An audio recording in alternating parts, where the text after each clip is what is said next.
Welcome back, everyone. In this video series, we're going to be taking a look at big data. So exactly how big is big data? So here's a slide of the metric prefixes. And so which ones do you think constitute as big data? For big data today, we're talking about data anywhere from gigabytes to petabytes and beyond. And in the future, we may even be dealing with exabytes of data. I said gigabytes, right? But I can have a single video or even these lecture series that might be a gigabyte's worth of data in the grand scheme of things, right? That's just one video. But if you break down that gigabyte worth of data, you can actually start to chunk that up into lots of different parts, right? If we're recording in 4K, for example, as a significant number of frames per second in the video, along with a significant number of pixels. And if you tack on the sound information with that as well, it is a significant amount of information that can be packed into a single gigabyte. Big data is going to deal with, for one, how do we actually store all of this information? How do we use this information? And how do we get information out of it, right? Because we can have lots of information, but without any algorithms or ways of actually presenting that information, it becomes pretty much useless at the end of the day. So where is all of this data coming from, right? A lot of what we actually come across in the current age is Web 2.0 stuff, right? Social media and video streaming services as well. So if we look at 2017 versus 2018, we can actually see a lot of different changes here. Specifically, right, we have 4.1 million videos in YouTube versus 4.3 million videos watched in YouTube within the second year. So not a huge jump. But if we take a look at Netflix, the popularity of Netflix has drastically increased from 2017 to 2018, from 70,000 hours to 266,000 hours of video watched every single minute on the internet. Likewise with things like Snapchat, Twitter, Facebook, emails, all sorts of different things. And so this slowly evolves over time as we even get to some of the older stuff, right? From 2016 to 2019, which is this previous year. So we went from 2.78 million views on YouTube to 4.5 million on YouTube, and 700,000 pages on, or 700,000 logins on Facebook to 1 million. The number of Google searches has drastically increased, so 2.4 million to 3.8 million. Netflix, right? We're up to almost 700,000 hours of Netflix watch per minute. Things like online shopping have also drastically increased. Sharing of pictures, so things like Instagram, Snapchat, and music, right? Especially smart home devices as well. And even things like Twitch are starting to gain significant popularity as a mainstream streaming service as well. You kind of imagine the sheer amount of information that streams online every 60 seconds is quite mind-boggling.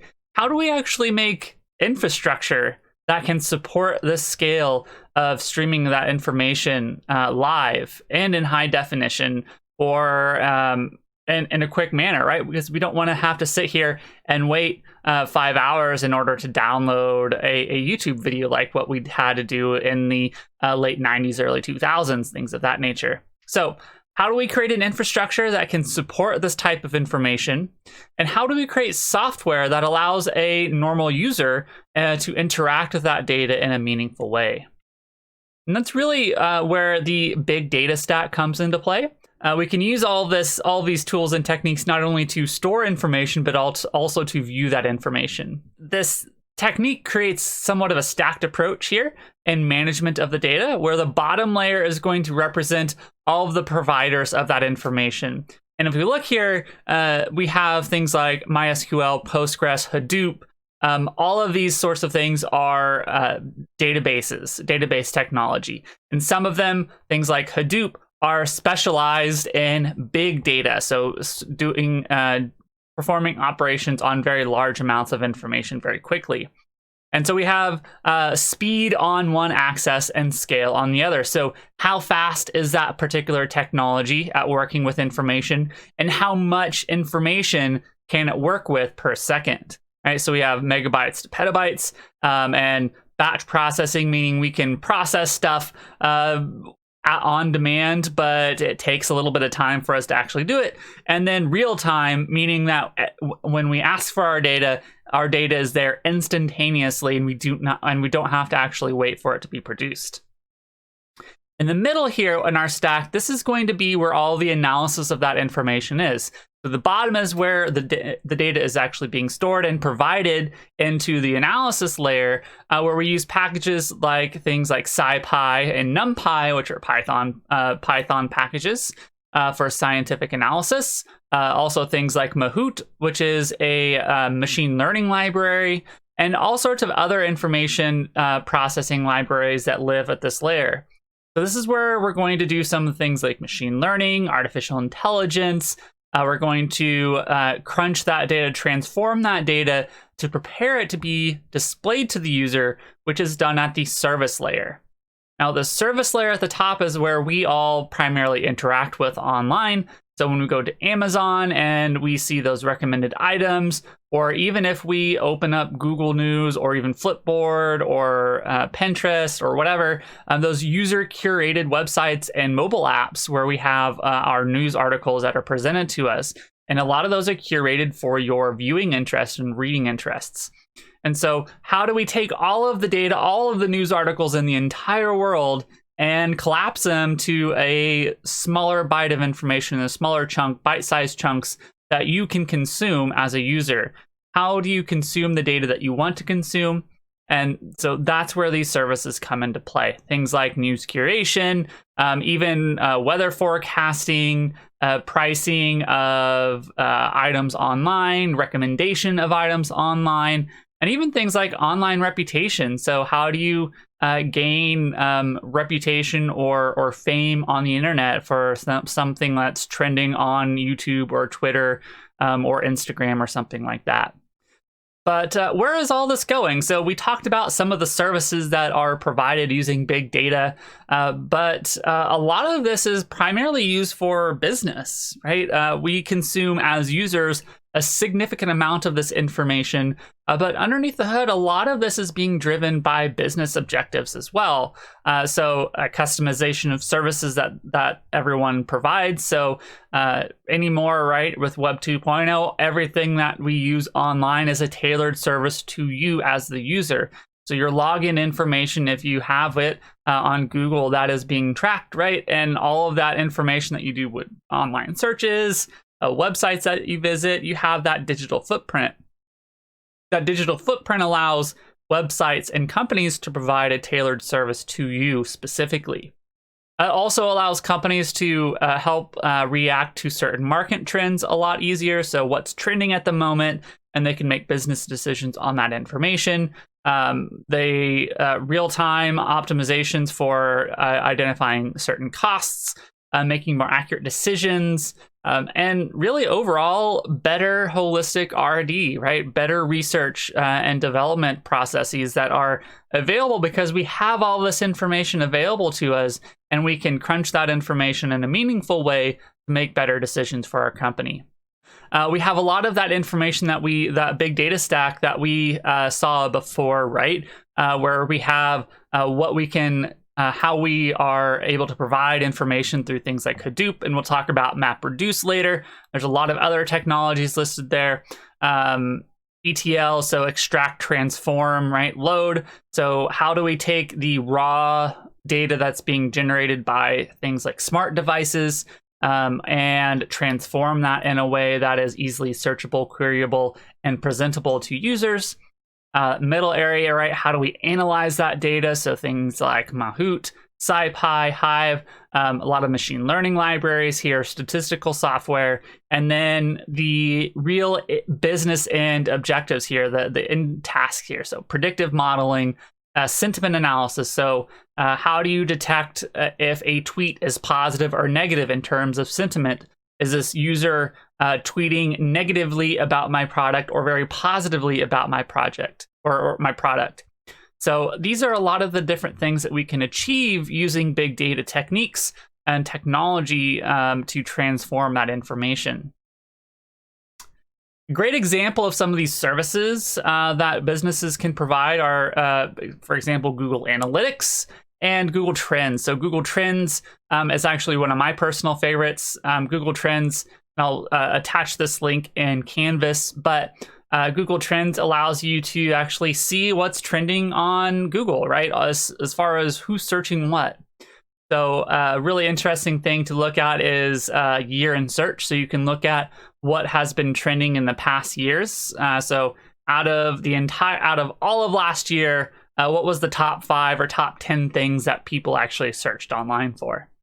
You can look up things like different holidays, politics, gaming, music, movies, you name it, you can actually find and compare who was being searched the most for on Google in the previous year, or even right now.